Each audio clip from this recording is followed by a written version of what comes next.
अल्लाह के नबी की सुन्नत भी थी कि आप सहरी बहुत लेट खाते थे, यानी फजर की अजान से ठीक 10-15 मिनट पहले आप सहरी खा लीजिए और जब 10 मिनट बचा है आप वजू बना करके बैठ करके दुआ कीजिए, अल्लाह ताला से जिक्र कीजिए अल्लाह ताला का, और फजर की नमाज पढ़ने के बाद ही आप सोइए ताकि आपकी नमाज न छूटने पाए मेरे साथ।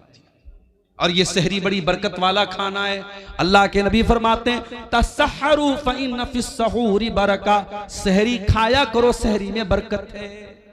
सहरी के बगैर भी आप रोजा रखेंगे हो जाएगा, मगर सहरी खा के रोजा रखेंगे तो बदन में ताकत रहेगी। इसीलिए बहुत सारी जगहों पे सहरी में ताकत की चीजें खाते हैं। हमारे बनारस में वो मेवा वगैरह डाल करके उसमें मखाना भी होता है और बादाम भी होता है, काजू भी होता है, वो सब डाल के एक आइटम बनाते हैं, उसको हरीरा बोलते हैं। कहीं हरीरा बोलते हैं, कहीं तुर्री बोलते हैं, पता नहीं आपके सीमांचल में भी कुछ ऐसा बनता होगा। तो आप सहरी में इस तरीके की चीजें जब खा लेते हैं तो फिर पूरे दिन एक एनर्जी रहती है बदन में। अगर आप सहरी नहीं खाएंगे, मान लीजिए कोई सोया रह गया, रात में बेचारा वो इरादा करके सोया तो मैं सुबह सहरी करके रोजा रखूंगा, लेकिन नींद नहीं खुल पाई और फजर का टाइम हो गया और तब उसकी नींद खुली, तो रोजा वो रखेगा कि नहीं रखेगा? रोजा रखेगा, रोजा हो जाएगा। मगर जब बगैर कुछ खाए पिए रोजा रखेगा तो कमजोरी रहेगी। इसलिए सहरी जरूर करना चाहिए। हमने सुबह 4 बजे सहरी कर ली, 5 बजे फजर की अजान होने वाली है, हमने 10 मिनट में 15 मिनट में सहरी कर ली। अब हमारे पास 45 मिनट का टाइम अभी अजान तक बचा है। हमने सोचा बिस्तर पे चल के थोड़ा आराम कर लेते हैं। जैसे ही बिस्तर पे आराम करने गए नींद आ गई और फजर की नमाज हमारी बिस्तर पे चली गई। ये तरीका गलत है मेरे भाई, बिल्कुल गलत है ये तरीका। आप 14-14 घंटे भूखे रहते हैं, आप रोजा रखते हैं, लेकिन अगर आप नमाज की पाबंदी नहीं करते हैं तो माफ कीजिएगा, रोजा इंपॉर्टेंट है, रोजा अहम है, लेकिन रोजे से भी ज्यादा इंपॉर्टेंट नमाज है। इस्लाम के 5 अरकान में कलमा पढ़ने के बाद दूसरे नंबर पे नमाज है और तीसरे नंबर पे ज़कात है और चौथे नंबर पे रोजा है। आप चौथे नंबर की चीज के लिए तो 14 घंटे मेहनत करते हैं, लेकिन दूसरे नंबर की चीज को आप गोल कर देते हैं, नमाज ही को गायब कर देते हैं। याद रखिए मेरे प्यारे साथियों, इस्लाम में रमजान के रोजे के पहले 5 वक्ता नमाज है, इसलिए नमाज छोड़ करके आप रोजा मत रखिए। अगर आप फजर की नमाज जाने का डर है तो आप सहरी थोड़ा लेट खाइए। अल्लाह के नबी की सुन्नत भी थी कि आप सहरी बहुत लेट खाते थे, यानी फजर की अजान से ठीक 10-15 मिनट पहले आप सहरी खा लीजिए और जब 10 मिनट बचा है आप वजू बना करके बैठ करके दुआ कीजिए, अल्लाह ताला से जिक्र कीजिए अल्लाह ताला का, और फजर की नमाज पढ़ने के बाद ही आप सोइए ताकि आपकी नमाज न छूटने पाए मेरे साथी। और आगे बढ़िए, आपने सहरी खाई, फजर की नमाज आपने पढ़ ली, उसके बाद आपको मगरिब की अजान तक कुछ खाना नहीं है। दोपहर का टाइम आया, जोहर की नमाज पढ़ने के लिए आप मस्जिद में आए, सुबह 5 बजे आपने पानी पिया था, आपका हलक बिल्कुल सूख करके कांटा हो चुका है। जोहर की नमाज के लिए आपने वजू बनाना स्टार्ट किया, आपने वजू में कुल्ली के लिए मुंह में पानी डाला, पानी आपके मुंह में गया। आप अगर चाहें तो पानी के 2-4 कतरे हलक के नीचे डाल के हलक को गीला कर लें, हलक को तर कर लें। हलक तो सूख करके कांटा हो गया है, 2-4 कतरे पानी के चले जाएं तो कौन देखने वाला है? न कोई कैमरा वहां लगा है, न बगल वाले को पता चलेगा, न इमाम साहब को पता चलेगा, न मौलवी साहब को पता चलेगा। लेकिन कोई ताकत है, कोई पावर है जो आपको ऐसा नहीं करने दे रहा है। आप प्यास के मारे, बुरा हाल है आपका हलक सूख करके कांटा बना हुआ है और पानी आपके मुंह में जा रहा है, मगर वो कौन सी ताकत है जो पानी को हलक के नीचे डालने नहीं देती है? पानी बाहर आ जाता है, पानी हलक के नीचे नहीं उतरता है। मेरे प्यारे साथियों, इसी का नाम तकवा है, इसी का नाम अल्लाह का डर है, और रमजान का महीना यही तकवा हमें सिखाता है। इसीलिए अल्लाह ने फरमाया, या अय्युहल्लज़ीना आमनू कुतिबा अलैकुमुस्सियाम सियामु कमा कुतिबा अलल्लज़ीना मिन क़ब्लिकुम लअल्लकुम तत्तक़ून। ऐ ईमान वालो, हमने तुम पर रमजान का रोजा फर्ज किया है ताकि तुम मुत्तकी बन जाओ, ताकि तुम अल्लाह से डरने वाले बन जाओ, ताकि तुम हराम चीजों से बचने वाले बन जाओ। रोजे की हालत में खाना नहीं खा सकते, पानी नहीं पी सकते, बीवी से मिल नहीं सकते, बीवी के साथ रोमांस कर सकते हैं, गले लग सकते हैं, बीवी को टच कर सकते हैं, लेकिन अगर डर हो इस बात का कि बीवी से ज्यादा करीब होंगे तो हो सकता है कि बीवी के साथ सोहबत हो जाए। जिसको इस बात का डर हो वो बीवी से बहुत ज्यादा करीब भी न जाए। रोजे की हालत में आप इंजेक्शन भी लगवा सकते हैं, लेकिन शर्त यह है कि ताकत का इंजेक्शन ना हो, ग्लूकोज का इंजेक्शन ना हो। नॉर्मल इंजेक्शन भी आप लगवा सकते हैं।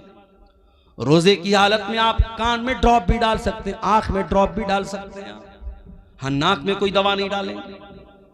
रोजे की हालत में आप खून की जांच भी करवा सकते हैं, लेकिन हाँ खून चढ़वा नहीं सकते, खून दे नहीं सकते, खून ले नहीं सकते। खून इसलिए नहीं दे, खून लेंगे तो बदन में एक ग़िज़ा आ जाएगी, वो जायज़ नहीं है। रोजे की हालत में बदन को ग़िज़ा पहुंचाना जायज़ नहीं, और खून किसी को देंगे तो कमजोरी बहुत ज्यादा आ जाएगी, रोजे पर इफेक्ट पड़ेगा, इसलिए खून देना भी ठीक नहीं रोजे की हालत। रोजे की हालत में आप अगर भूल करके कुछ खा गए, नबी अकरम ने फरमाया अगर भूल चूक करके तुम्हारे मुंह में कुछ चला गया, खा लिया, तो जैसे ही याद आ जाए फौरन बाज आ जाओ। और तुमने जो भूल करके खा लिया पी लिया उससे तुम्हारे रोजे पर कोई फर्क नहीं पड़ा, बस ये समझो कि तुमको अल्लाह ने खिला दिया। अब मान लो आप घर में आए, प्याले में दाल रखी हुई थी, आपने थोड़ी सी दाल पी ली, फिर आपको याद आया अरे भाई अभी तो रमजान शुरू हो गया है। फिर आपको अब्दुल गफ्फार साहब की तकरीर भी याद आ गई, उन्होंने कहा था अल्लाह ताला खिला रहा है, आपने पूरी गटागट पूरी दाल आप पी गए। ये नहीं कर देना भाई, वरना मसला फंस जाएगा, बदनाम मैं हो जाऊंगा। जितना चला गया, जितना गलती से भूल से आपने खा लिया, बस वहीं स्टॉप हो जाओ। जैसे ही याद आ गया मैं रोजा, अच्छा अब ये भी है बाज लोगों को याद कब आता है जब पूरा खा पी के डकार लेते अल्हम्दुलिल्लाह, उसके बाद उनको याद आता है कि हाँ मैं रोजा हूं। तो इतनी कमजोर याददाश्त भी आपकी नहीं होनी चाहिए। रोजे की हालत में अगर भूल करके आपने खा लिया तो कोई गुनाह की बात नहीं। इसी तरीके से आप सुबह सहरी कर रहे थे, आप चाय पी रहे थे, आप दूध पी रहे थे, उतने में अजान शुरू हो गई, तो बर्तन में जितना दूध है, जितनी चाय है, उसको आप कंप्लीट कर लीजिए, उस पर अल्लाह ताला की आपकी कोई पकड़ नहीं होगी। अजान अगर होने लगे तो बर्तन में जो चीज आप पी रहे हैं उसको आप कंप्लीट कर सकते हैं, उसमें कोई गुनाह की बात नहीं। और यह भी नोट कर लीजिए, रोजे की हालत में अगर रात में इंसान अपनी बीवी से मुलाकात करता है, जाहिर है कि रात में तो जायज है, या रात में इंसान सो गया और वो नापाक हो गया, उसको एहतलाम हो गया, नाइट फॉल हो गया, अब सुबह वो उठा तो वो नापाक है, यानी उसके ऊपर गुस्ल वाजिब है। अब वो क्या करे, वो रोजा रखेगा कि नहीं रखेगा? रोजा रखेगा। और अगर उसी हालत में फजर की अजान भी हो गई तो भी कोई गुनाह की बात नहीं है, उसका रोजा बिल्कुल सही है। लेकिन हाँ, अगर इंसान रात में नापाक हुआ है, सुबह उसी हालत में सहरी कर सकता है, लेकिन फजर की अजान अगर हो गई है तो जितना जल्दी मुमकिन हो वो गुस्ल करे और जमात से जाकर के नमाज पढ़े। कुछ लोग क्या करते हैं, नापाक हो गए तो आराम से सोए रहते हैं, सुबह 8 बजे 9 बजे उठ करके गुस्ल करते हैं और फिर नमाज पढ़ते हैं। ये गलत है, ये नाजायज है, ये हराम है। आप नमाज को बिना मजबूरी के उसके टाइम से डिले नहीं कर सकते। अगर आप नापाक हैं, जितना जल्दी मुमकिन हो आप नापाकी को दूर कीजिए और नमाज पढ़िए। और ये भी याद रखिए, अगर फजर के 1 मिनट पहले भी औरत अगर हैज में थी और पाक हो गई, 1 मिनट पहले भी, मान लीजिए कि अगर 5:15 पे फजर की अजान हो रही है और 5:14 पर औरत को यह लगा कि मैं पाक हो गई हूं, मेरा हैज आना बंद हो गया, पीरियड आना बंद हो गया मेरा, तो उस दिन का रोजा वो रखेगी, उस दिन का वो रोजा रखेगी और फौरन वो गुस्ल करके फजर की नमाज ही पढ़ेगी। हाँ, अगर इसका उल्टा हो जाए, अगर फजर की अजान के 1 मिनट के बाद भी अगर औरत को जो है वो हैज आ जाए तो वो उस दिन का रोजा नहीं रखेगी, वो नापाक मानी जाएगी, वो जितने दिन पीरियड में रहेगी वो रोजा नहीं रखेगी। अगर मगरिब की अजान के 1 मिनट पहले भी उसको हैज आ गया तो वो रोजा उसका काउंट नहीं होगा, उस रोजे को वो बाद में पूरा करेगी, वो रोजा उसका पूरा नहीं माना जाएगा। ये मसले हैं, इसकी भी जानकारी हमको कर लेना जरूरी है। शाम का टाइम आया, आपने बीवी आपकी कमरे में आती है, वही बीवी जो आपके लिए सर से पैर तक हलाल है। आपने रोजे की हालत में अपने आप को कंट्रोल किया है, बीवी के करीब नहीं जा रहे। आपको बहुत तेज भूख लगी है, आपके घर में खाने पीने के बहुत सारे आइटम रखे हुए हैं, लेकिन आप उन चीजों को नहीं खा रहे। आपको प्यास लगी, आप कोई चीज पी नहीं रहे। ये रोजा हलाल चीजों को आपसे छुड़वा रहा है। खाना हलाल है लेकिन आप खाना नहीं खा रहे, पानी हलाल है लेकिन पानी नहीं पी रहे, बीवी हलाल है लेकिन बीवी के करीब नहीं जा रहे। मेरे प्यारे साथियों, ये रोजा हमें ये सबक दे रहा है, ऐ रोजा रखने वाले, अगर तू अल्लाह के हुक्म पर हलाल चीजों को छोड़ सकता है तो तू हराम को भी छोड़ सकता है, और अगर तू हलाल को छोड़ता है और हराम को नहीं छोड़ता है तो फिर तेरे रोजा रखने का कोई मतलब नहीं है। कुछ लोग क्या करते हैं, दिन भर तो रोजा रखते हैं और मगरिब की जैसे ही अजान होती है, इफ्तार करने के बाद पहले सिगरेट का धुआं निकालते हैं, पहले बीड़ी का धुआं निकालते हैं। अरे अल्लाह के बंदे, अगर तुझे सिगरेट इतनी प्यारी है और बीड़ी इतनी प्यारी है कि तू मगरिब की अजान का वेट कर रहा था, तो इससे तो बेहतर था तू रोजा ही ना रखता, तू रोजा ही ना रखता। तू अल्लाह के लिए हलाल चीजों को छोड़ने को तैयार है तो तू हराम को नहीं छोड़ सकता। मेरे प्यारे साथियों, रमजान हमें चेंज करने के लिए आया है, रमजान हमारे अंदर परिवर्तन लाने के लिए आया है। रमजान ने हमारे सोने का, खाने का, पीने का टाइम चेंज कर दिया है। जो रमजान हमारे खाने पीने सोने का टाइम चेंज कर सकता है, वो रमजान हमारी बुरी आदतों को भी चेंज कर सकता है। वो बीड़ी पीने वालों, वो सिगरेट पीने वालों, वो शराब पीने वालों, मोबाइल पर गंदी चीजें देखने वालों, वो बेपर्दा रहने वाली लड़कियों, वो गलत ताल्लुकात में फंसने वाले नौजवानों, अगर अपनी गंदी आदतों से पीछा छुड़ाना है तो उसका बेहतरीन मौका है रमजान। रमजान तौबा का महीना है मेरे साथी। तौबा का मतलब क्या होता है? तौबा कहते किसको है अरबी ज़बान में? तौबा का मतलब होता है यू टर्न ले लेना। आप गाड़ी लेके जा रहे हैं, आपको वापस दोबारा उसी रास्ते पर वापस होना है, आप गाड़ी को दोबारा घुमाएंगे, यू टर्न लेंगे, इसको तौबा कहते हैं। इसका मतलब यह हुआ कि जब इंसान सही रास्ते से भटक जाए तो वो तौबा करे ताकि दोबारा सही रास्ते पर आ जाए। मेरे प्यारे साथियों, अगर आपको तौबा करना है, अल्लाह के रास्ते पे वापस आना है, तो रमजान उसके लिए बेहतरीन मौका है। अल्लाह से सच्ची तौबा कीजिए मेरे साथियों। 4 दिन की जिंदगी है, हम नहीं जानते पूरा रमजान भी हमको नसीब होगा कि नहीं होगा, नहीं मालूम। किसी दिन हार्ट अटैक आ जाए, इंतकाल हो जाए, नहीं मालूम। किसी दिन बाइक से जा रहे हो, कोई एक्सीडेंट हो जाए, बाइक से गिर के हम मर जाएं, नहीं मालूम। कार से जा रहे हो, कार किसी खाई में चली जाए, अल्लाह को प्यारे हो जाए। हमें तो ये भी नहीं मालूम कि कब मरेंगे, कहां मरेंगे। 5 चीजों का इल्म तो सिर्फ अल्लाह ताला के पास है। इन्नल्लाह इंदहु इल्मुस्साह, कयामत कब आएगी सिर्फ अल्लाह को मालूम है। व युनज़्ज़िलुल गईस, बारिश कब होगी, कितनी होगी, कहाँ होगी, अल्लाह को मालूम है। व यअलमु मा फिल अरहाम, और माँ के पेट से जो बच्चा पैदा होने वाला है वो क्या बनेगा, कितनी उम्र पाएगा, कितनी रोजी रोटी पाएगा, नेक बनेगा कि बुरा बनेगा, दीनदार बनेगा कि बेदीन बनेगा, माँ बाप का फरमाबरदार बनेगा या ना फरमा बनेगा, मुशरिक बनेगा या तौहीद वाला बनेगा, ये सारी बातें तो अल्लाह ही जानता है। वमा तदरी नफ्सुम माज़ा तक्सिबु गदा, और कोई नहीं जानता कि कल वो क्या करेगा। वमा तदरी नफ्सुम बिअय्यि अर्दिन तमूत, और कोई नहीं जानता कि वो कहां मरेगा, कब मरेगा छोड़ दो, कहां मरेगा इसकी भी कोई गारंटी नहीं। कितने इसे बिहार के लोग हैं, चंदा करने जाते हैं बेंगलोर, चंदा करने जाते हैं कर्नाटक, और वहीं किसी हादसे में इंतकाल हो जाता है। इसी कटिहार में घसिया घाट नाम का एक इलाका है, वहाँ एक मौलाना कारी अब्दुल बासित नाम के थे, बहुत अच्छे मेरे ताल्लुकात थे, उनके मदरसे में कई बार जलसे में गया। बेचारे तमिलनाडु के इलाके में चंदा करने गए थे, ट्रेन पर चढ़ रहे थे, अचानक ट्रेन से गिर गए और वहीं ऑन द स्पॉट उनका इंतकाल हो गया। मेरे प्यारे साथियों, हम तो ये भी नहीं जानते कि पूरा रमजान हमको नसीब होगा कि नहीं होगा, हम कहां मरेंगे और किस हाल में मरेंगे, मेरे प्यारे साथियों, कोशिश करो कि ये रमजान का महीना तौबा का महीना बन जाए, हमारे अंदर सुधार का महीना बन जाए, हमारे अंदर चेंजिंग का महीना बन जाए, अपनी बुरी आदतों को कंट्रोल करने वाला महीना बना लो रमजान। शाम हो गई, इफ्तार का टाइम हो गया, मान लीजिए 6 बजे मगरिब की अजान है। कोशिश ये करो कि 5:30 बजे अपने घर में आ जाओ। जितना इफ्तारी का सामान लेना है पहले ही लेके आ जाओ, आधा घंटे पहले ही आ जाओ घर में। दस्तरखान बिछा लो, बच्चों और परिवार को साथ में ले लो और अल्लाह की बारगाह में दुआ करो। मेरे प्यारे साथियों, रोजे की हालत में अल्लाह ताला दुआ जल्दी कबूल करता है।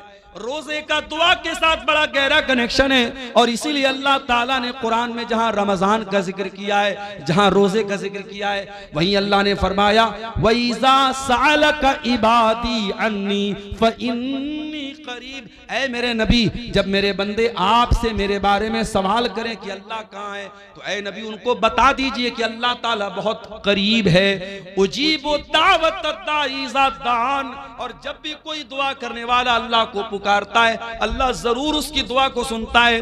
शर्त यह है फलयस्तजीबू ली वलयुमिनू बी, कि वह अल्लाह की बात माने और अल्लाह पर ईमान रखे। अगर वाकई में हम अल्लाह की बात माने तो जरूर अल्लाह हमारी दुआ सुनेगा। मगर हम अल्लाह की बात मानते कहाँ हैं?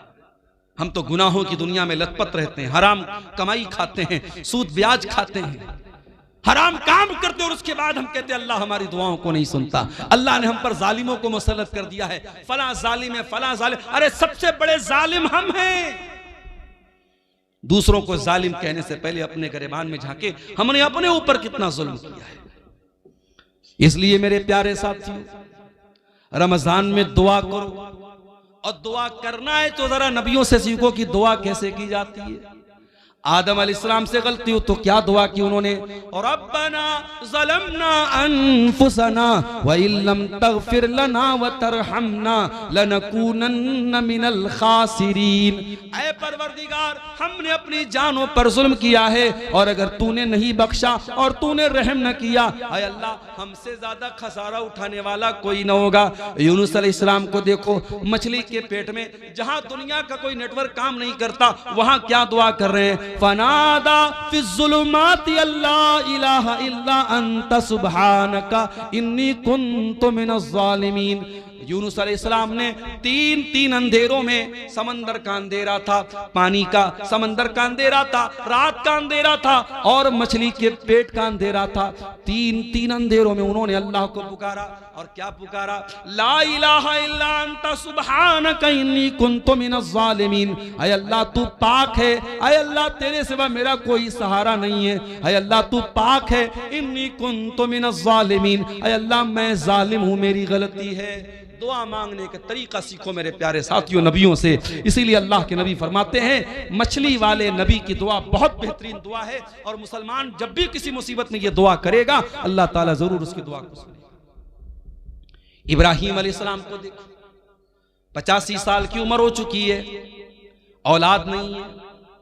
यहां तो 14-15 साल हो जाए और औलाद ना हो तो दुनिया वाले ताना मारने लगते हैं कि इसको तो औलाद नहीं हो रही है, और इंसान भी मायूस हो जाता है। यहाँ 85 साल की उम्र हो चुकी है, इब्राहिम अपने रब से मायूस नहीं है। क्या दुआ करते हैं, रब्बी हबली मिन लदुनका ज़ुर्रियतन तय्यबा इन्नका समीउद दुआ। ऐ अल्लाह तू मुझे पाक औलाद दे दे, ऐ अल्लाह तू दुआओं को सुनने वाला है। रब्बी हबली मिनस सालिहीन, ऐ अल्लाह मुझे नेक बेटा अता फरमा।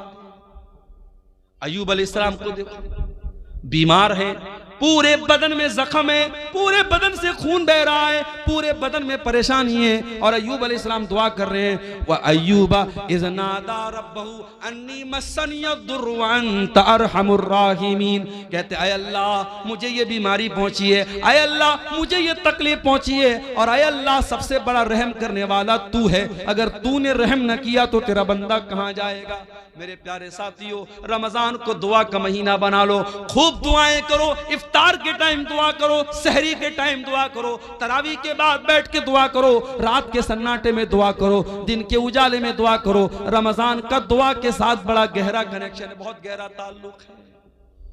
और हो सके एक किताब बता रहा हूं, मोबाइल पर भी वो किताब मिल जाएगी, आपको प्ले स्टोर में भी मिल जाएगी। किताब का नाम नोट कर लो, हिस्नुल मुस्लिम। अरब के एक आलिम की किताब है, बहुत अच्छी किताब है दुआओं की। छोटी छोटी दुआएं जो नबी की दुआएं हैं, नबी की सिखाई गई दुआओं को पढ़ा करो। नबी के अल्फाज में बड़ी बरकत है, नबी के अल्फाज बड़े जामे होते थे। अगर वो नहीं पढ़ सकते, अगर पढ़े लिखे नहीं हो, तो अपनी भाषा में, अपनी जबान में, तुम शेरशाबादी लैंग्वेज में, तुम बंगला जुबान में भी अल्लाह से दुआएं कर सकते हो। अल्लाह ताला हर जबान को समझता है, वो दिल की भाषाओं को जानता है, वो दिल की जबान को जानता है। हम जबान से कहें या न कहें, हमारा दिल जब तड़पता है, हमारा दिल जब रोता है, हमारे दिल की सदाओं को भी अल्लाह ताला सुन लेता है।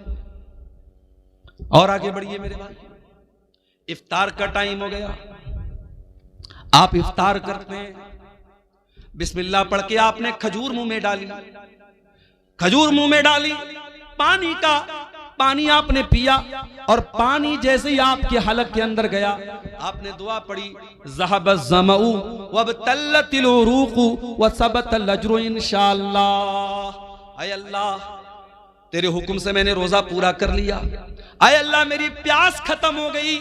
ऐ अल्लाह, मेरी रगें तर हो गई। और अल्लाह, अगर तूने चाहा तो मुझे सवाब भी मेरे रोजे का मिल जाएगा। ये बड़ी प्यारी दुआ है। इफ्तार के टाइम यही दुआ पढ़ा करो मेरे प्यारे साथियों।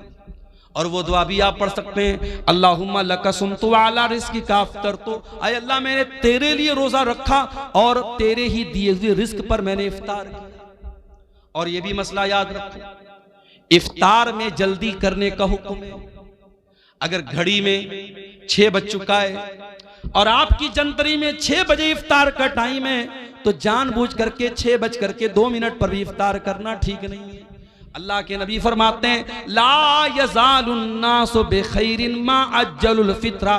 लोग उस वक्त तक भलाई के साथ रहेंगे जब तक इफ्तार में जल्दी करेंगे। क्या मतलब? जैसे इफ्तार का टाइम हो जाए, जल्दी से इफ्तार करेंगे, तब तक लोग भलाई के साथ रहेंगे। बात समझ में नहीं आई? मौलाना साहब, एक आदमी 6 बजे इफ्तार कर रहा है, एक आदमी 6 बजकर के 5 मिनट पर इफ्तार कर रहा है, वो 5 मिनट ज्यादा रोजा रख रहा है, उसको तो और ज्यादा सवाब मिलना चाहिए। और आप अल्लाह के नबी की हदीस पढ़ रहे हैं कि जो लोग इफ्तार में जल्दी करेंगे वो भलाई के साथ रहेंगे। पता ये चला कि शरीयत हमारी लॉजिक से नहीं चलती है, शरीयत हमारे दिमाग से नहीं चलती है, शरीयत अल्लाह ताला के और उसके रसूल के हुक्म से चलती है। अगर अल्लाह का हुक्म यही है और रसूल का हुक्म यही है कि इफ्तार में जल्दी किया जाए, तो इफ्तार में देर करना ठीक नहीं है। ये मोजा मैंने पहना है, कपड़े का मोजा हो चाहे चमड़े का मोजा हो, आपको मालूम है अगर हमने वजू करके पहना है तो मसा कर सकते हैं मोजे के ऊपर। कभी आपने गौर किया, मोजे का जो नीचे का हिस्सा होता है वो ही ज्यादा गंदा होता है, लेकिन जब हम वजू करते हैं तो मोजे के ऊपर के हिस्से पर मसा करते हैं, हम नीचे के हिस्से पर मसा नहीं करते हैं। पता ये चला कि दीन अकल और राय का नाम नहीं है, दीन तो अल्लाह और उसके रसूल के हुक्म का नाम है। इसीलिए इफ्तार में जल्दी करने का हुक्म दिया गया है। और ये भी नोट कर लो मेरे भाई, आज जैसे ही रमजान का महीना आता है, मर्दों की डिमांड क्या होती है? 20 तरीके का आइटम बनाया जाए। हो सकता है कि आपके शेरशाबादी समाज में शायद उतनी वैरायटी ना होती हो, लेकिन आप अगर बनारस चले जाएं, आप लखनऊ चले जाएं, आप हैदराबाद चले जाएं, आप मुंबई चले जाएं, तो इफ्तार के दस्तरखान पे आपको 20 तरीके के आइटम मिलेंगे। मुझे उससे कोई एतराज नहीं। अल्लाह ने आपको दौलत दी, आप खूब खाइए, मना नहीं है मेरे भाई।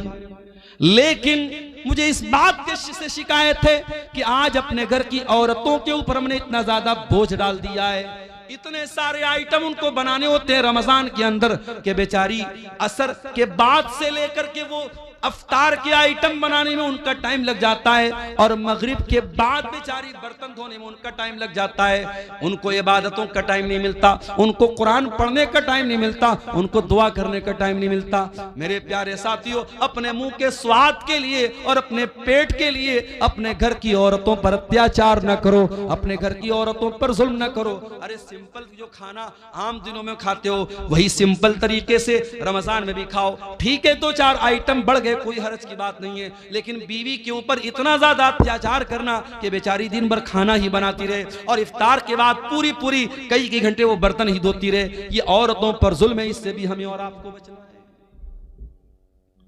उसके बाद रमजान की एक बहुत अहम इबादत जिसके लिए कुरान में बाकायदा जिक्र किया गया, कुरान की तिलावत।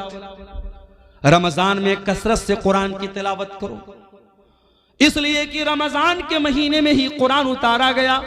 फरमाया शहरु रमजान अल्लज़ी उन्ज़िला फ़ीहिल कुरान, रमजान के महीने में कुरान उतारा गया।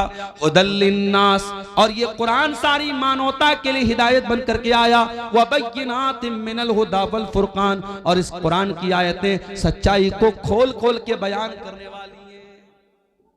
कभी आप अपने दिल पर हाथ रख के बताइए मेरे भाई, आपने पिछले रमजान में कितना कुरान पढ़ा था? मोबाइल पर आपने न जाने कितनी रील्स देखी थी, फेसबुक के ऊपर आपने न जाने कितना टाइम खर्च किया था, यूट्यूब पर आपने न जाने कितने वीडियोस देखे थे, लेकिन आप अपने दिल पर हाथ रख के बताइए कि आपने कुरान कितना पढ़ा था।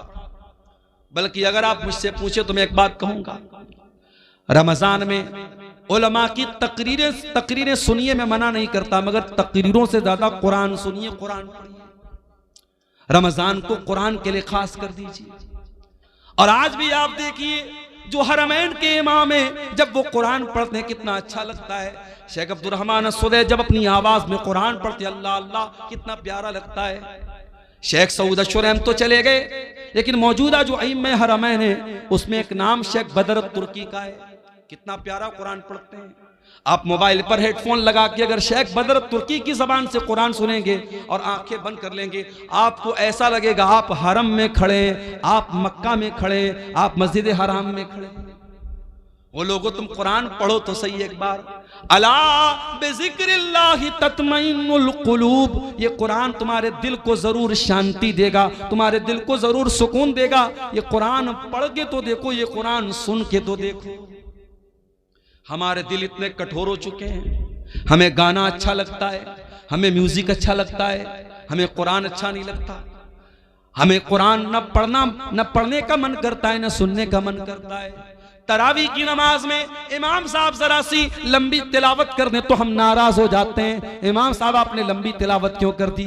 हमें कुरान 10 मिनट ज्यादा सुनना भी गवारा नहीं है। वही नौजवान जो आधा घंटे तरावी की नमाज में खड़ा नहीं हो पाता है और बैठ करके आराम आराम से तरावी पढ़ता है, वही नौजवान एक एक घंटा खड़े होकर के 50 ओवर का क्रिकेट मैच देख लेता है। अभी इस बार वर्ल्ड कप का 2020 वर्ल्ड कप चल रहा है। अपने नौजवानों से एक बात कहना चाहूंगा, ये वर्ल्ड कप का जो मैच है ये तो होता रहेगा, लेकिन रमजान पता नहीं दोबारा हमको मिलेगा कि नहीं मिलेगा। मेरे प्यारे साथियों, इस वर्ल्ड कप के चक्कर में अपने रमजान को बर्बाद न होने देना। इस वर्ल्ड कप के मैचों के चक्कर में आप जब मैच देखेंगे तो मैच में एडवर्टीजमेंट भी आएगा, प्रचार भी आएगा, उसमें नंगी लड़कियां भी आएंगी, उसमें नंगा प्रचार भी आएगा। उसमें जब मैच देखेंगे तो दर्शकों को भी दिखाया जाएगा, उसमें खूबसूरत लड़कियां भी नजर आएंगी और आप रोजे की हालत में ये सारी चीजें देखेंगे। इसलिए खबरदार, कहीं रमजान के रोजे को आपका ये वर्ल्ड कप का मैच बर्बाद न कर दे। इसलिए वर्ल्ड कप के मैच से भी होशियार रहना मेरे साथी। कुरान को टाइम दो। इमाम मालिक रहमतुल्लाह अलैह बहुत बड़े इमाम थे, हदीस का दर्स दिया करते थे। पूरी दुनिया से उनके पास लोग हदीस पढ़ने आया करते थे, लेकिन जब रमजान का महीना आता था इमाम मालिक ऐलान कर देते थे, वो लोगों मैं रमजान में हदीस नहीं पढ़ाऊंगा, मैं साल भर हदीस पढ़ाता हूँ। ये कुरान का महीना आ गया, ये रमजान का महीना आ गया, एक महीने के लिए मुझे कुरान के साथ छोड़ दो, मैं कुरान को पढ़ूंगा, कुरान पर गौर करूंगा।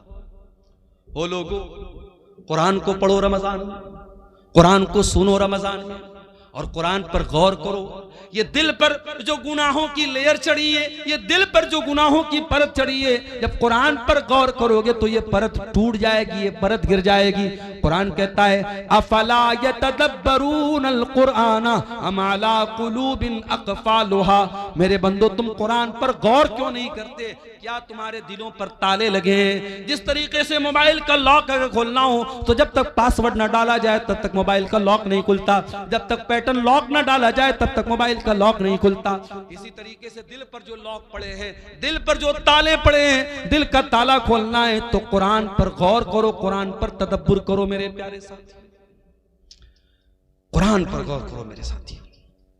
अल्लाह के नबी जिनके ऊपर कुरान उतरा था, अल्लाह के नबी कभी कभी दूसरे के मुंह से कुरान सुना भी करते थे। एक मर्तबा आपने अब्दुल्ला बिन मसूद से फरमाया, ऐ अब्दुल्ला इक़रा अलैयल कुरान, ऐ अब्दुल्ला मुझे कुरान पढ़ के सुनाओ। अब्दुल्ला बिन मसूद ने फरमाया, ऐ अल्लाह के नबी मैं आपको कुरान कैसे पढ़ के सुनाऊं, ये कुरान तो आप ही के ऊपर उतरा है। आपने फरमाया, ऐ अब्दुल्ला मैं दूसरे के मुंह से सुनना चाहता हूं, आज तुम्हारे मुंह से सुनना चाहता हूं तो मुझे कुरान पढ़ के सुनाओ। अब्दुल्ला बिन मसूद कुरान पढ़ने लगे और सूरह निसा की तिलावत करने लगे, सूरह निसा पढ़ने लगे और अल्लाह के नबी गौर से सुनने लगे।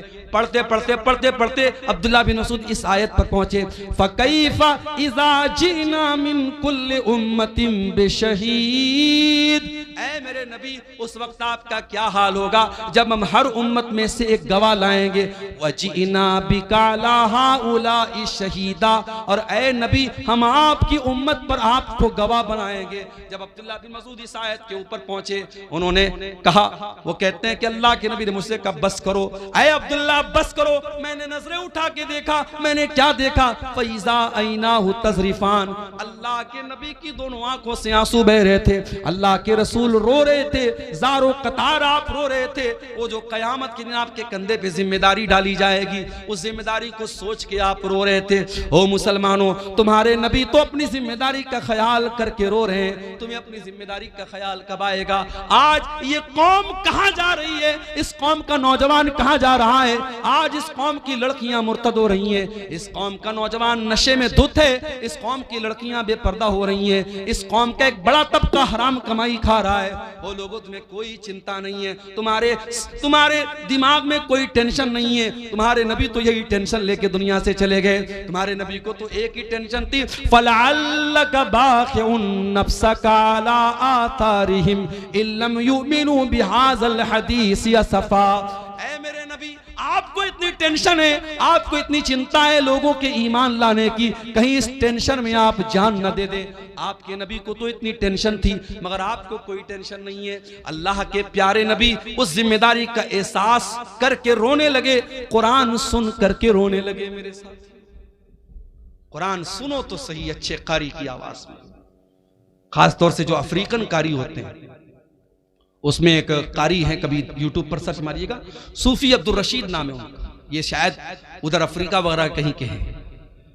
आवाज बिल्कुल नॉर्मल है लेकिन जब कुरान पढ़ते हैं दिल में जाके लगता है मेरे साथी, बड़ा प्यारा कुरान पढ़ते। सूफी अब्दुल रशीद नाम है।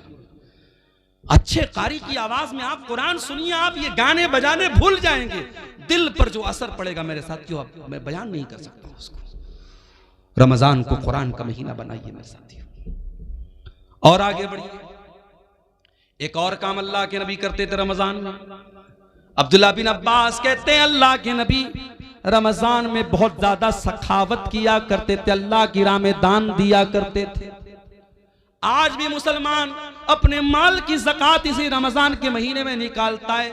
मेरे प्यारे साथियों, आप अपने माल की जो ज़कात होती है आप साल में कभी भी निकाल सकते हैं, बल्कि ज़कात का सही मसला तो यह है, मिसाल के तौर पर अगर मेरे पास आज 1 लाख रुपया है, आज 1 लाख रुपया मेरे पास आया और आज ही के दिन अगले साल तक वो पैसा मेरे पास रहा, तो आज ही के दिन मेरे ऊपर ज़कात फर्ज होगी। लेकिन लोग अपनी आसानी के लिए रमजान में ज़कात निकालते हैं, कोई हरज की बात नहीं, निकाल सकते हैं आप। लेकिन हाँ, ज़कात देने का तरीका भी आज हमारा बड़ा निराला है मेरे साथी। पिछले रमजान में मैं साउथ इंडिया में था, एक मौलवी साहब आए, कहा कि मौलाना कड़ी धूप में हम लोग लाइन लगते हैं और जब हमारा नंबर आता है तो सेठ जी कहते हैं कि पिछले साल का रिकॉर्ड कहां है, पिछले साल का रिकॉर्ड हमने दिखाया तो कहते इस पर मदरसे की मुहर नहीं लगी है, जाओ। 2-2 घंटा धूप में लगने के बाद वो बेचारा मौलवी जो किसी प्राइवेट मदरसे में पढ़ा रहा था और उसका चंदा करने वो बेंगलोर और गुजरात गया था, 3-3 घंटा लाइन में लगने के बाद उसको वापस कर दिया जाता है और बेचारा वो नाकाम लौट जाता है। ये हालात देख करके मेरे साथियों खून के आंसू रोने का दिल चाहता है। ये ज़कात कोई टैक्स नहीं है जिसे वसूलने के लिए लोगों के दरवाजों पर जाया जाए। होना तो ये चाहिए था ज़कात देने वाले खुद ऐसा सिस्टम बनाते कि जहां ज़कात के हकदार हैं ज़कात वहां तक पहुंचती। यहां तो बेचारे मौलवी धक्के खा खा के ज़कात वसूल रहे हैं। मेरे प्यारे साथियों, अपने माल की ज़कात निकालो और सही तरीके से अपने माल की ज़कात निकालो। अगर आपके पास 85 ग्राम सोना है, अगर आपके पास 595 ग्राम चांदी है, अगर आपके बैंक बैलेंस में आपके पास कैश रकम में इतना पैसा है जो 595 ग्राम चांदी के बराबर है, तो आपके पास अगर वो माल 1 साल तक रहता है तो उसकी ज़कात आपको देना है। और ऐ मेरी प्यारी माओ बहनों, ये भी याद रखिए, आपने सोने का जो जेवर पहना हुआ है और आपने अलमारी में जो रखा हुआ है वो सब पर आपको ज़कात देना है। कोई ये ना सोचे कि जो मैं पहनती हूं उस पर ज़कात नहीं देना है, सब पर आपको ज़कात देना है। और अगर आपने अपने सोने चांदी की ज़कात नहीं निकाली तो अंजाम क्या होगा? अल्लाह फरमाता है वल्लज़ीना यक्निज़ूना अज़्ज़हब वल फ़िज़्ज़ा वला युनफ़िक़ूनहा फ़ी सबीलिल्लाहि फ़बश्शिरहुम बिअज़ाबिन अलीम। जो लोग सोना चांदी इकट्ठा करते हैं और उसकी ज़कात नहीं निकालते हैं उनको दर्दनाक अज़ाब दिया जाएगा। यौमा युहमा अलैहा फी नारी जहन्नम फतुक्वा बिहा जिबाहुहुम व जुनूबुहुम व ज़ुहूरुहुम। क़यामत के दिन वही सोना चांदी जहन्नम की आग में तपाया जाएगा, उससे उनकी पेशानी को दागा जाएगा, उससे उनके पहलू को दागा जाएगा, उससे उनकी पीठ को दागा जाएगा और कहा जाएगा हाज़ा मा कनज़्तुम लिअन्फुसिकुम फज़ूक़ू मा कुन्तुम तकनिज़ून। ये सोना चांदी जिसकी तुमने ज़कात नहीं निकाली थी, आज उसको अल्लाह ताला ने जहन्नम की आग बना दिया है, आज अजाब का मजा चखो। मेरे प्यारे साथियों, इसलिए अपने माल की सही ज़कात निकालिए और ये बात याद रखिए, ज़कात कोई टैक्स नहीं है। ज़कात आपके माल के मैल कुचैल को पाक करती है। ज़कात हमारे माल की बरकत को खत्म नहीं होने देती है, आपके माल की सुरक्षा करती है, आपके माल की हिफाजत करती है। इसीलिए अल्लाह कुरान में अपने नबी से कहता है खुज़ मिन अम्वालिहिम सदक़तन तुतहिरुहुम व तुज़क्कीहिम। ऐ नबी, आप लोगों के माल में से ज़कात लीजिए, ये ज़कात उनके माल को पाक करेगी। बिजनेसमैन लोगों से एक बात कहना चाहता हूं, बिजनेसमैन के पास जितना भी माल तिजारत है उस पर उसको ज़कात देना है। मिसाल के तौर पे अगर हमारे दुकान में 10 लाख का माल है तो 10 लाख के माल पे हमको ज़कात देना है। हाँ, मार्केट से जो पैसा हमको लेना है उसको हम माइनस करेंगे और मार्केट में जो पैसा हमको देना है वो माइनस करेंगे, जो लेना है उसको प्लस करेंगे और पूरे माल तिजारत को ऐड करके उसकी ज़कात हमें निकालना है। इसी तरीके से अगर आपने कोई जमीन खरीदी है और आपने जमीन इस मकसद के लिए खरीदी है कि जमीन का दाम बढ़ जाएगा तो हम बेच देंगे, अगर आपने जमीन को बेचने के मकसद से लिया है तो उस जमीन की भी आपको ज़कात देना पड़ेगा। हाँ, अगर आपने जमीन लिया है मकान बनाने के लिए, बच्चों के रहने के लिए, तो उस पर आपको ज़कात नहीं देना है। अपनी जरूरत की चीजों पर भी आपको ज़कात नहीं देना है। 1.5 लाख का मोबाइल आता है, एप्पल का आईफोन आता है, सैमसंग का अल्ट्रा आता है, 1.25 लाख का 1.5 लाख का मोबाइल आता है। 1.5 लाख के मोबाइल पर आपको कोई ज़कात नहीं देना है। 10 लाख की आपके पास 40 लाख की कार है, कार पे आपको कोई ज़कात नहीं देना है। 50 लाख का आपके पास घर है जिसमें आप रहते हैं, उस घर के ऊपर आपको कोई ज़कात नहीं देना है। जो आपकी जरूरत की चीजें हैं, जाती चीजें, उस पर आपको कोई ज़कात नहीं देना है। लेकिन हाँ, जो बिजनेस एसेट है, जो माल तिजारत है, उस पर आपको ज़कात देना है और कोशिश कीजिए कि अपने माल की पूरी ज़कात रमजान में निकाल दीजिए। और घर की औरतों को भी कुछ पैसा दे दीजिए कि कोई मांगने वाली आए, कोई जरूरतमंद आए तो घर की औरतें भी कुछ अल्लाह की राह में सदका खैरात करें। ये माहौल मेरे प्यारे साथियों रमजान में अपने घरों का हमें बनाना चाहिए। अल्लाह के नबी सल्लल्लाहु अलैहि वसल्लम की बीवियों से कुरान कहता है कि ऐ नबी की बीवियों, अकिमना सलात व आतीना ज़कात, तुम नमाज कायम किया करो, तुम ज़कात अदा किया करो। इसका मतलब कि औरत को भी ज़कात अपने माल की देना चाहिए। अगर औरत के पास अपना जेवर है, औरतों को जो मायके से मिलता है जेवर, वो औरत का अपना जेवर होता है। अगर शौहर ज़कात निकाल दे तो अच्छी बात है, अगर शौहर ज़कात नहीं निकालता है तो बीवी को खुद उसकी ज़कात निकालनी पड़ेगी। अगर अपना जेवर बेच के भी निकालना पड़े तो देना पड़ेगा। ज़कात दिए बगैर चारा नहीं है, और अगर हम जानबूझ के ज़कात नहीं निकालेंगे, अल्लाह के यहाँ बहुत दर्दनाक अजाब होगा। मेरे प्यारे साथियों, रमजान के इस मुबारक महीने में एक काम हमें और करना रहता है, जिसको एहतिकाफ बोलते हैं। एहतिकाफ का मतलब होता है अपने आप को मस्जिद के अंदर कैद कर लेना। रमजान के आखिरी अशरे में 10 दिन तक इंसान एहतिकाफ करता है, नबी की सुन्नत है। मगर ये मसला याद रखो, औरतें भी अगर एहतिकाफ करेंगी तो मस्जिद में करेंगी। अगर औरतों के लिए मस्जिद में पर्दे का इंतजाम है, सुरक्षा का इंतजाम है, तो मस्जिद में एहतिकाफ करेंगी। और अगर मस्जिद में इंतजाम नहीं है तो औरतों को मायूस होने की जरूरत नहीं है, वो और नेकी के काम करें, उनको एहतिकाफ करने की जरूरत नहीं है। एहतिकाफ अगर होगा तो मस्जिद में होगा, इसलिए कि अल्लाह के नबी से कहीं और एहतिकाफ करने का सबूत नहीं मिलता है। और इत्तिकाफ कौन करेगा? आज तो हालात ये पूरे पूरे गांव में कोई इत्तिकाफ नहीं करता है। पूरी अहले हदीसों की बस्ती है, कुरान और सुन्नत पर चलने वालों की बस्ती है, लेकिन पूरी बस्ती में एक आदमी भी इत्तिकाफ नहीं करता है। अफसोस की बात है। मैंने मुंबई में देखा, मैंने कर्नाटक में देखा, मैंने तमिलनाडु में देखा, मस्जिद में 20-20 नौजवान, बिल्कुल हट्टे कट्टे नौजवान, वो आते हैं इत्तिकाफ में बैठते हैं। औरतों के लिए इंतजाम मैंने देखा, पर्दे का इंतजाम है, वो इत्तिकाफ करती हैं। मेरे प्यारे साथियों, जज्बा होना चाहिए आपके अंदर। और इत्तिकाफ वो आदमी, आज हमारे यहाँ कोई करता भी तो कौन करता है? जो बिल्कुल समाज में रिटायर हो चुका है, वो इत्तिकाफ करता है। अरे जो बिजनेसमैन है, जो एक्टिव है, जो अपने दुनिया की कुर्बानी दे के इत्तिकाफ करे, वो असल इत्तिकाफ करता है। मेरे साथ ये एक पर्चा आया है मेरे सामने। हमारे इलाके में एक घर है जिसमें हर दिन 2 से 4 मरतबा अपने आप आग लग रही है। लोग 20 दिनों से बहुत परेशान हैं। वजह क्या है? जरा इस मसले पर रोशनी डालें। देखिए, कभी कभी कुछ चीजों की वजह नॉर्मल होती है, लेकिन हम वजह कुछ और समझते हैं। हम बाइक से जा रहे हैं, बिल्ली ने रास्ता काटा, हम कहते हैं मौलवी साहब बिल्ली ने रास्ता क्यों काटा? अरे बिल्ली को जाना था कहीं, वो जा रही थी, उसमें क्या मसला है? आग लग रही है तो आग लगने की कोई वजह है। अब कुछ लोग उसको जबरदस्ती कि साहब वहां कुछ शैतान का मामला है, ये है वो, ऐसा कुछ नहीं है। अगर आपको ये लग रहा है कि ये आग जो लग रही है नॉर्मल कोई वजह नहीं है, आप वहां कुरान पढ़िए, उस घर में अल्लाह का जिक्र कीजिए, कुरान पढ़िए, नमाज पढ़िए। उसके बाद कौन से शैतान की मजाल है कि वहां अपनी कोई हरकत कर सके? और आग अगर लगती है तो कहीं ना कहीं लापरवाही से लगती है।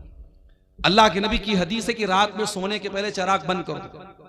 हमारे यहाँ लोग सर्दियों में हीटर जलाते हैं और हीटर चलाए चलाए सो जाते, कितनी जगह एक्सीडेंट हो जाता है। जो नबी की हदीस है, जो नबी का फरमान है, उस पर हमेशा हमें अमल करना है। रात में जो भी आग से रिलेटेड चीजें, चाहे गैस का चूल्हा हो, चाहे चिराग की बत्ती हो, चाहे हीटर हो, सब बंद करके सोना चाहिए। तो बहरहाल अगर किसी घर में बार बार आग लग रही है, उसकी वजह पे गौर कीजिए। कोई हर चीज के पीछे कोई दूसरी वजह सोचना और समझना ये मुनासिब नहीं है। वल्लाहु आलम बिस्सवाब। ज़कात के माल से क्या मदरसे के उस्ताद, क्या इतना ही लिखा है बस। मदरसे के उस्ताद को शायद ये पूछना चाह रहे कि मदरसे के उस्ताद को तनख्वाह दे सकते हैं कि नहीं। देखिए, जो भी हमारे यहाँ दीनी मदरसे हैं, उलमा का एक बड़ा तबका, उलमा की एक बड़ी जमात का ये मानना है कि हिंदुस्तान के माहौल में जो दीनी मदरसे हैं ये फी सबीलिल्लाह के अंदर आते हैं। जो कुरान में अल्लाह ताला ने ज़कात किसको देना है, 8 जगहों पे ज़कात का पैसा दे सकते हैं। उसमें एक जगह है फी सबीलिल्लाह, अल्लाह की राह में भी ज़कात का पैसा दे सकते हैं। तो उलमा की एक बड़ी जमात का कहना है कि मदरसा जहां दीनी तालीम होती है वहां पे हम ज़कात दे सकते हैं, क्योंकि वो फी सबीलिल्लाह के अंदर आता है।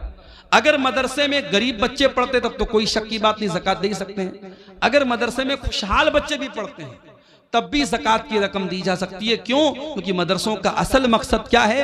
अल्लाह के दीन की तबलीग करना, लिहाजा वहां ज़कात की रकम दी जा सकती है। लेकिन इस तरीके के मदरसे जहां ज़कात की रकम दी जाती है, वहां अगर ऐसे बच्चे पढ़ते हैं जिनके बाप खुशहाल हैं, तो उनको ये चाहिए कि खुराकी वगैरह की वो फीस दे दें, ताकि वो ज़कात के अंदर किसी तरीके के डाउट से वो बच जाए। हदीस के मुताबिक इफ्तारी में जल्दी करने का हुक्म है, लेकिन हमारे इलाके में एक ही जगह में अहनाफ कुछ और अहले हदीस हजरात कुछ औकात में इफ्तारी करते हैं। उसकी क्या वजह हो सकती है? क्या इसमें भी अव्वल और आखिर वक्त का मसला है, यानी 2 से 4 मिनट? अहनाफ के यहाँ जबरदस्ती सिर्फ एहतियात के नाम पे 2-4 मिनट लेट किया जाता है। उसकी कोई दलील नहीं है। जो जंतरी के औकात है बहुत सोच समझ करके हिसाब किताब करके बनाए गए हैं। नबी के ज़माने में जंतरी नहीं थी, नबी के ज़माने में घड़ी नहीं थी, आसमान देख करके लोग इफ्तार करते थे। आज तो अल्हम्दुलिल्लाह घड़ी है और जंतरी में बाकायदा पूरा तहकीक करने के बाद इफ्तार का टाइम तय किया गया है। वो उसमें ताखिर करने का कोई जो है मतलब नहीं है। जो लोग एहतियात के नाम पर देर करते हैं वो ठीक नहीं है। क्या सहरी के लिए माइक में ऐलान करना सही है?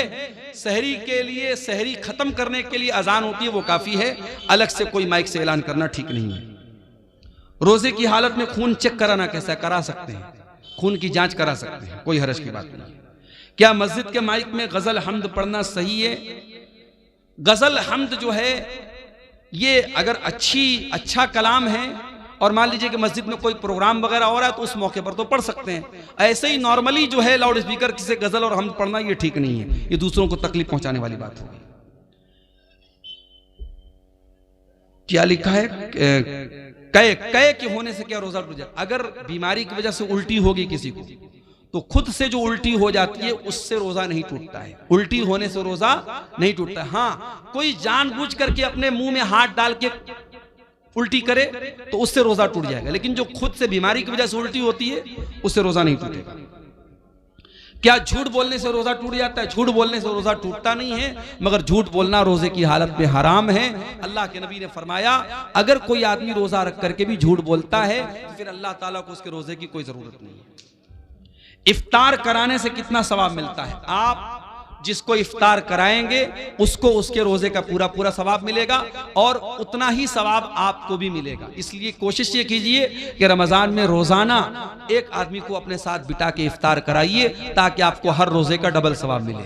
लेकिन यहाँ जो इफ्तार करने आएगा आपके घर में वो बेचारा कहीं ये ना सोचे कि मेरे सवाब में कोई कमी आएगी, उसको पूरा सवाब मिलेगा, लेकिन इफ्तार कराने वाले को डबल सवाब मिलेगा।